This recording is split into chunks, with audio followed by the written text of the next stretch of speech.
The gold-plated pistol came out so fast that Elena didn't even see Dante reach for it.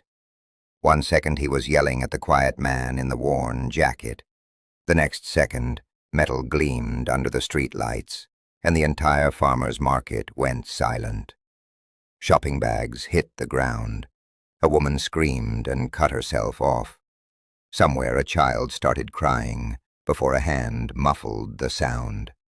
The wind picked up and pushed a plastic cup across the pavement, the scraping noise impossibly loud.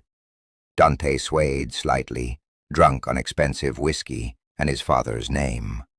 He pointed the gun at the man called James, who stood between him and the veterinarian with her massive German shepherd. The dog's name was Brutus, and right now his growl was the only sound besides the wind. "You think you're tough?" Dante said. His words slurred just enough to make Elena's stomach drop. A drunk man with a gun. A Mafia son who'd never faced consequences. "You know who my father is?" James didn't move, didn't speak, didn't even blink. He stood there like a statue, but Elena could see something in his eyes, something cold and focused, something that made her think of documentaries she'd seen about predators before they strike. Behind James, Elena clutched Brutus's leash so hard her knuckles went white. She was shaking. Everyone was shaking except James. "I ask you a question." Dante stepped closer, bringing the barrel of that ridiculous gold gun within 2 feet of James's chest. "Are you stupid? Are you deaf? Get out of my way before I—" He never finished the sentence.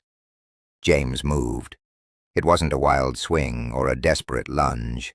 It was precise, mechanical, beautiful in a terrible way.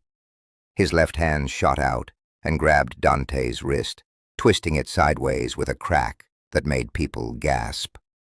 The gun clattered to the pavement and spun away like a toy.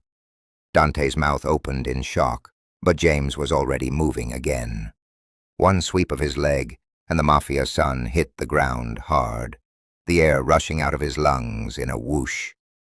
James dropped down with him, one knee on Dante's back, one hand controlling both of Dante's arms like they were made of paper. The whole thing took maybe 3 seconds.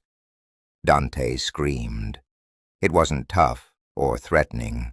It was the sound of a spoiled child who'd finally met someone his father's money couldn't touch.